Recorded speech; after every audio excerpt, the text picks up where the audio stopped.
दोस्तों, बिहार में विधानसभा चुनाव हो और जाति की चर्चा ना हो, ऐसा तो सोचना भी मुश्किल है, क्योंकि यहाँ की राजनीति की गाड़ी हमेशा जातीय समीकरणों की पटरी पर ही दौड़ती है। आज हम बात करेंगे कि बीजेपी, जेडीयू और एनडीए की बाकी पार्टियों ने किस जाति से कितने उम्मीदवार उतारे हैं और इन टिकट बंटवारे के पीछे आखिर क्या रणनीति छिपी है। नमस्कार, मेरा नाम है अभिषेक और आप देख रहे हैं पब्लिक वाणी। बिहार की 243 सीटों पर एनडीए ने अपने उम्मीदवारों की पूरी लिस्ट जारी कर दी है और अगर इस लिस्ट को गौर से देखें तो साफ दिखता है कि गठबंधन ने सवर्ण और पिछड़ा समाज दोनों को साधने की पूरी कोशिश की है।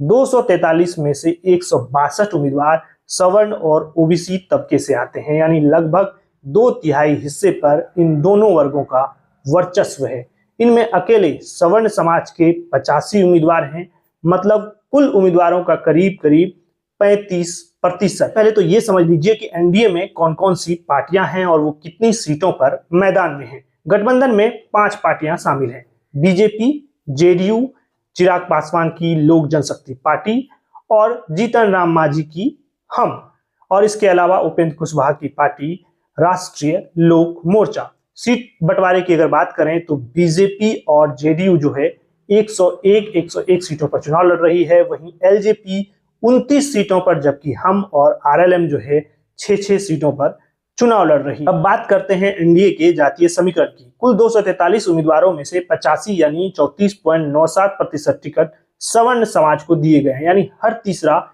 एनडीए प्रत्याशी फॉरवर्ड तबके से आता है। इनमें से 37 राजपूत, 32 भूमिहार, 14 ब्राह्मण और 2 कायस्थ उम्मीदवार शामिल हैं। वहीं पिछड़ा वर्ग से 77 उम्मीदवार हैं, जो करीब 31.68% है। इसमें 24 कुशवाहा, 20 वैश्य, 19 यादव और 14 कुर्मी प्रत्याशी शामिल है। इसके अलावा 40 उम्मीदवार अनुसूचित जाति और जनजाति समुदाय से है। ठीक उतनी ही सीटें इन वर्गों के लिए दी गई हैं जितनी की इन लोगों के लिए सीटें आरक्षित है, यानी 38 सीटें एससी के लिए आरक्षित हैं और 2 सीटें एसटी के लिए आरक्षित है। अति पिछड़ा वर्ग यानी ईबीसी से 36 उम्मीदवार हैं, यानी लगभग 15%, जबकि मुस्लिम समाज से कुल 5 उम्मीदवारों को जो है वो टिकट एनडीए की तरफ से दिया गया है। इनमें से 4 जेडीयू और 1 एलजेपी रामविलास पासवान की पार्टी ने दिया है।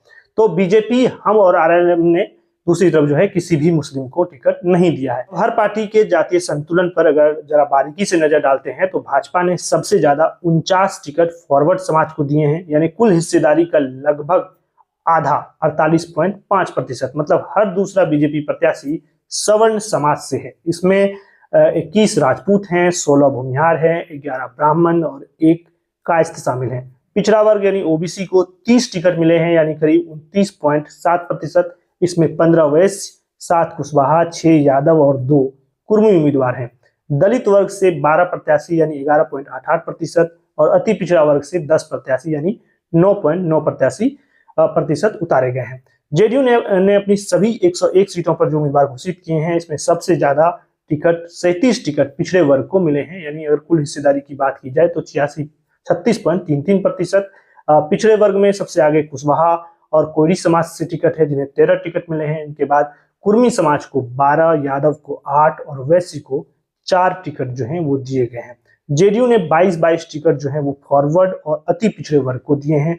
अति पिछड़े वर्ग ईबीसी में सबसे अधिक जो हैं 8 उम्मीदवार धानुक समाज से हैं। इसके अलावा मल्लाह, 3 गंगोता, कामत, चंद्रवंशी और तेली समाज से 2-2, जबकि हलवाई, कानू और गोस्वामी समाज से 1-1 प्रत्याशी को जदयू ने टिकट दिया है। वहीं फॉरवर्ड समाज की बात करें तो 10 राजपूत को, 9 भूमिहार को, 2 ब्राह्मण और 1 कायस्थ उम्मीदवार को जदयू ने टिकट दिया है।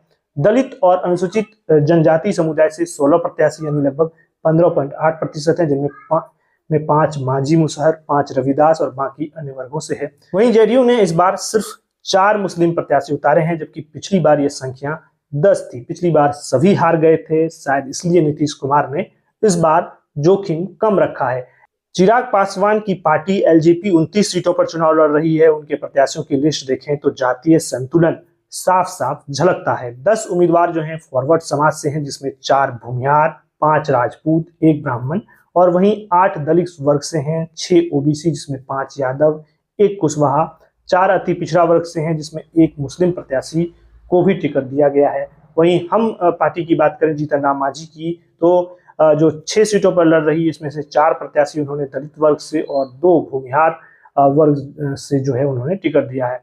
राष्ट्रीय लोक मोर्चा यानी उपेंद्र कुशवाहा की पार्टी की बात करें तो वो भी 6 सीटों पर मैदान में है और उन्होंने 6 में से 2 फॉरवर्ड यानी 1 राजपूत और 1 भूमिहार को दिया है और 4 ओबीसी प्रत्याशी दिए हैं। ओबीसी में 3 कुशवाहा और 1 जो है वैसे प्रत्याशी जो है उन्होंने टिकट दिया है। कुल मिलाकर एनडीए का जो पूरा जातीय गणित इस बार जो है वो बहुत सोच समझकर बुना गया है। सवर्णों को लेकर भाजपा ने भरोसेमंद चेहरों पर दांव खेला है, तो वहीं जेडीयू ने पिछड़े और अति पिछड़े वर्ग में अपनी परंपरागत पकड़ मजबूत करने की कोशिश की है। भाजपा की जड़ें सवर्ण समाज में गहराई से फैली हैं। यही वो वर्ग है जो भाजपा को वैचारिक और संगठनात्मक रूप से मजबूत बनाते हैं। भाजपा को अच्छी तरह पता है कि सवर्णों का वोट एक मुश्त मिलता है और अगर उन्हें ज्यादा टिकट दिए जाएं तो ये समाज उनके साथ एक बार फिर एकजुट रहेगा।